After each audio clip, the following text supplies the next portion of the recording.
Salut à tous et bienvenue pour cette nouvelle vidéo. Aujourd'hui, deuxième volume des surnoms des légendes NBA. Vous aviez plutôt apprécié le premier, alors on repart pour une deuxième session pleine d'anecdotes. Merci à Julien, stagiaire chez nous, pour les recherches et la rédaction du texte. Quoi qu'il en soit, comme vous rêviez de cette deuxième vidéo, on commence tout de suite avec celui que l'on appelait The Dream. Nous avons nommé Hakeem Olajuwon. Comme beaucoup de joueurs, Hakeem doit son surnom à ses années universitaires. Dans son cas, le surnom provient d'un de ses coachs à l'université de Houston. Au sein d'une équipe hyper dominante et notamment composée d'un certain Clyde Drexler, connu par sa capacité à dunker à peu près n'importe quand, Hakeem n'était pas le dernier à martyriser les arceaux. Si bien que le coach en question, époustouflé par la capacité et la facilité de l'intérieur à dunker après avoir traversé tout le terrain en dribblant, on vous rappelle que Olajuwon mesure 2,13 m, s'est fendu d'un « It looks like a dream ». On se croirait dans un rêve, qui a rapidement donné Hakeem the Dream et donc Hakeem le rêve. Paradoxal pour celui qui s'est avéré être un parfait cauchemar pour une bonne partie des intérieurs qui ont évolué en NBA durant sa carrière, notamment avec son Dream Shake. On reste du côté de Houston avec l'un des analystes NBA les plus connus du circuit, on parle bien de Kenny Smith. Vous le verrez très vite d'ailleurs, Kenny Smith est aussi à l'origine du surnom d'un des joueurs de la vidéo, qui viendra après. Mais surtout, Smith c'est The Jet, le Jet en français. Attention tout de même car il partage ce surnom avec Jason Terry. The Jet provient de la capacité de Kenny Smith à se faufiler et à voler sur le parquet. Inarrêtable donc sur le terrain, il le fut particulièrement un soir où il jouait encore au lycée et plus précisément à la Archbishop Modo High School. Et ce soir-là, Smith et ses coéquipiers affrontaient leurs rivaux de la Chris Ducking High School. Et à match de gala, action de gala, Kenny Smith n'a pas dérogé à la règle en se fendant d'un match tout en rapidité et en fluidité jusqu'au cercle malgré la grosse pression défensive adverse. À tel point qu'un journaliste local s'est fendu pour la première et non la dernière fois d'un jet pour décrire le jeu de Smith. Pour illustrer ça, on peut évidemment penser aux 3 concours de dunk 90, 91 et 93 auxquels Smith a participé au cours de sa carrière. Une véritable fusée vers l'arceau, on vous dit. Maintenant, passons à un collègue de Smith sur les plateaux télé, ce bon vieux Charles Barkley. Passez les Sir Charles, laissez place à The Roundmound of Rebound, littéralement la butte ronde du rebond. Avec 12 546 prises en carrière, soit 11,7 par match, excusez du peu, il n'est pas compliqué de trouver une origine au surnom du légendaire intérieur au crâne parfaitement rond et rasé. Mais le surnom le plus marquant de Barkley est sûrement celui avec lequel on l'appelle encore souvent aujourd'hui, Chuck. Et pour le coup, Chuck est franchement né par hasard. Retour en arrière, Barkley débarque à Phoenix après 8 saisons à Philly et un statut déjà bien établi. La suite, c'est lui qui la raconte. Alors que son regretté coach de l'époque, Paul Westphal, était en pleine interview, un reporter s'est approché de Barkley et l'a apostrophé d'un bien étrange Chuck. D'abord sans réaction face à l'appel, Barkley réagit lorsque le journaliste tente de nouveau l'approche. « Mais à qui vous parlez? Mon nom est Charles !» En fait, c'était le même Paul Westphal qui avait évoqué Barkley en utilisant le terme Chuck lors de cette interview. Ce à quoi Barkley a tout simplement répondu « Ok, ça marche, à partir d'aujourd'hui, mon nom sera Chuck ». Notre petit doigt nous dit que Chuck aurait bien aimé que la route pour avoir un titre NBA soit aussi simple. Allez, fin du court suspense, découvrez maintenant qui doit son surnom à Kenny Smith. Pour ceux qui ont vu la saga culte, tout le monde a en tête la scène où Keanu Reeves, aka Neo, esquive les balles de son ennemi avec une souplesse extraordinaire, révélant sa maîtrise parfaite de la matrice dans le film éponyme Matrix.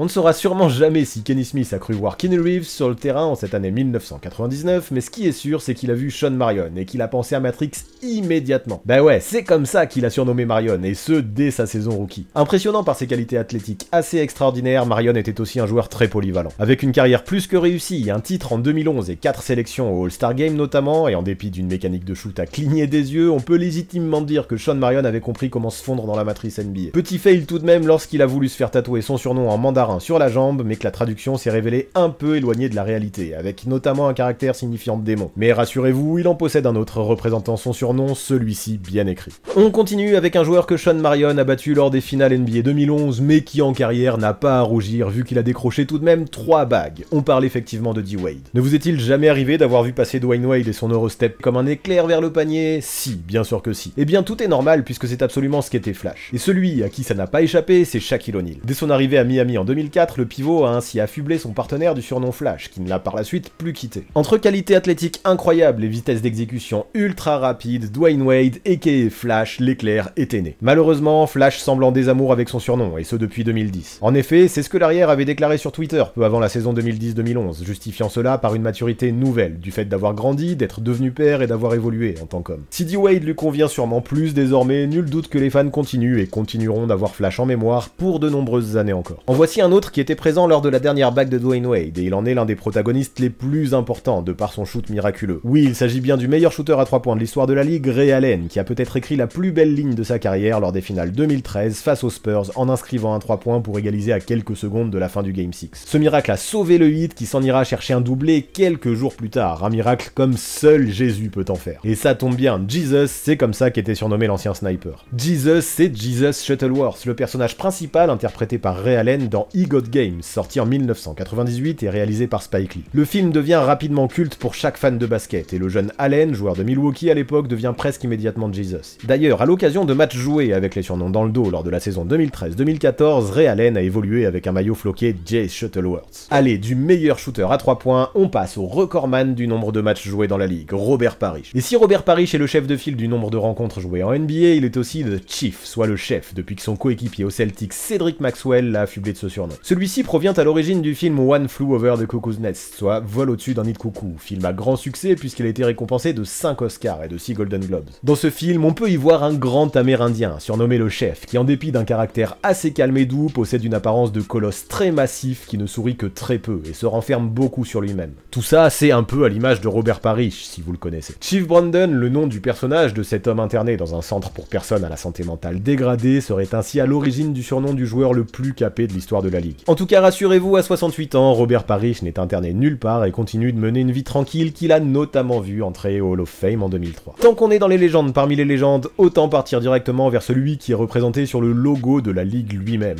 Monsieur Jerry West. Avec un seul titre en 8 participations au final NBA, Jerry West n'a pas connu le succès qu'il aurait espéré. Pourtant, c'est lui aujourd'hui que l'on peut voir de façon flagrante sur le logo de la ligue. Si cela, des années après la fin de sa carrière, lui a évidemment valu un surnom, celui de Logoman, West est aussi associé à un autre nickname. Et celui-ci est quand même bien plus à même de décrire son jeu. Introduit et utilisé pour la première fois par l'annonceur des Lakers, Chick Hearn, Mr. Clutch est ainsi bien plus révélateur des qualités d'un joueur capable de faire la différence lors du money time. S'il a tout au long de sa carrière su comment tirer son épingle du jeu lors des dernières secondes d'un match, avec des tas d'actions décisives, il y en a une qui a fait passer Mr. Clutch à la postérité. Lors du Game 3 des finales NBA 1970 face aux Knicks, et alors que les Lakers encaissent un panier dans les ultimes secondes et sont menés de 2 points, Jerry West remonte la balle et shoot quasiment instantanément du milieu du terrain. Le résultat, une filoche des plus parfaites et un match envoyé en prolongation. Ah, si seulement à l'époque la ligne à 3 points avait existé. Vous avez parlé de 3 points, alors oui, on a déjà parlé de Ray Allen, mais pas encore d'un autre des plus grands shooters de l'histoire, celui qui a planté un game winner sur la tête de Michael Jordan himself en playoff, l'immense Reggie Miller. Reggie Miller, meilleur joueur de l'histoire des Pacers, a sûrement évolué lors de l'âge d'or de la conférence Est. Venant d'Indiana, il n'est donc pas étonnant que le surnom de l'arrière soit associé à une autre franchise mythique de cette conférence. Et cette franchise, c'est les Knicks pour Reggie Miller, aka Nick Killer.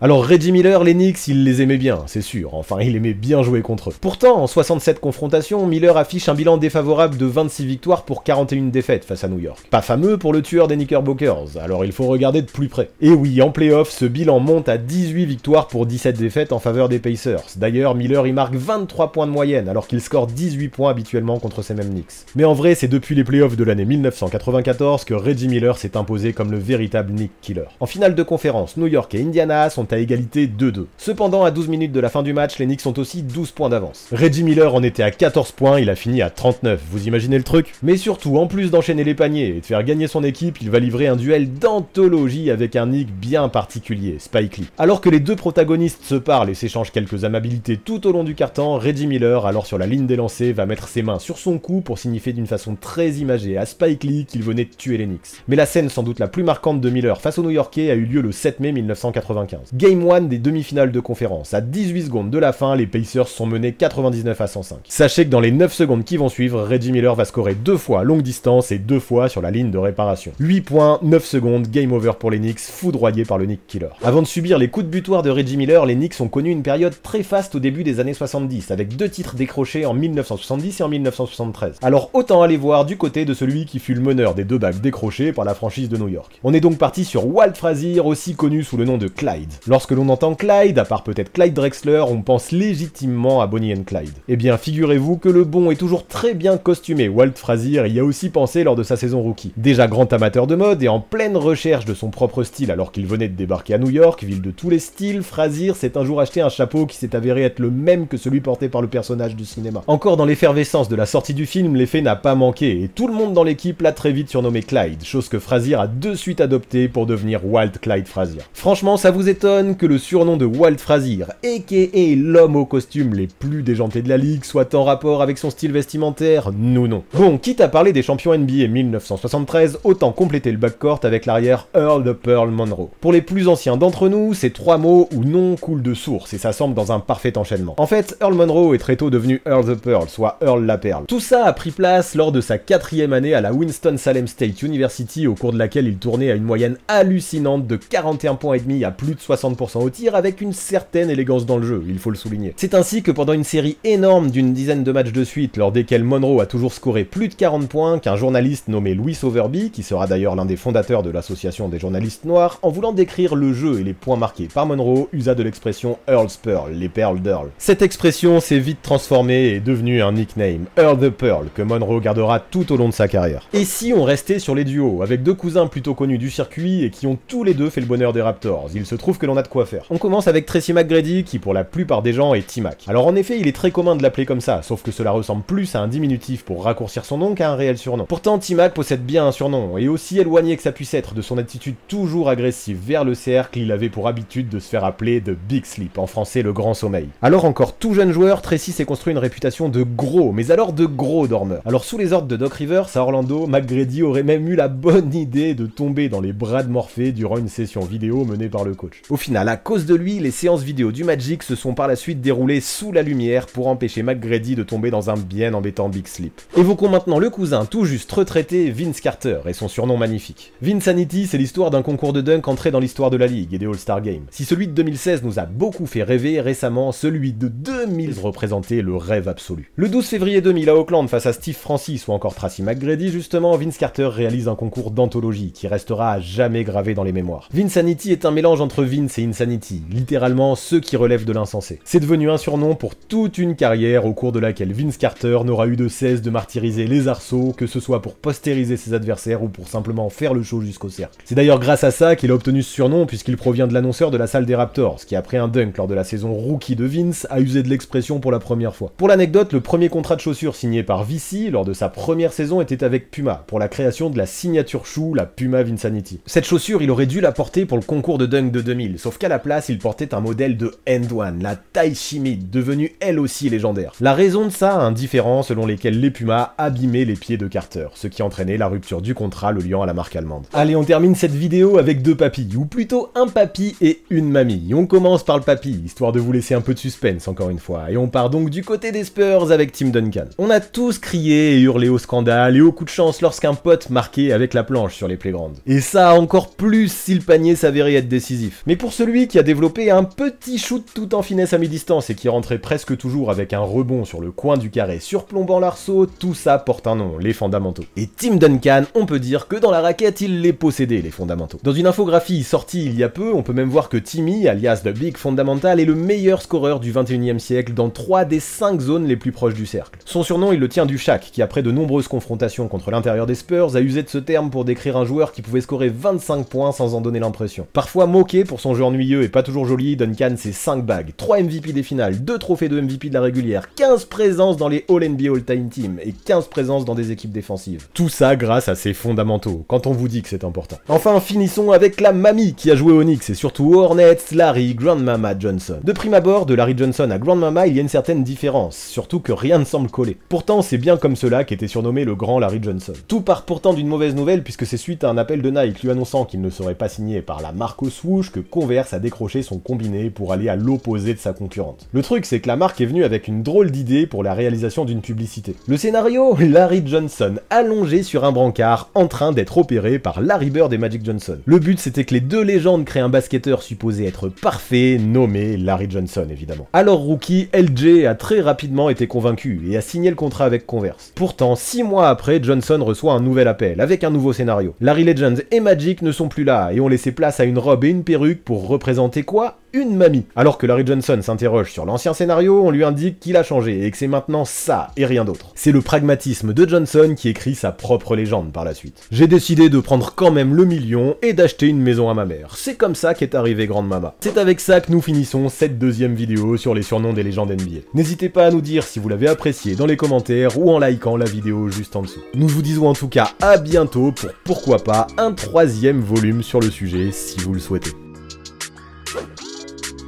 Et avant de partir, pensez à vous abonner à la chaîne de Basket Info, mais aussi à celle du 6ème homme, afin d'avoir 2 visions complémentaires de la NBA. Et les dernières vidéos mises en ligne apparaissent sous vos yeux.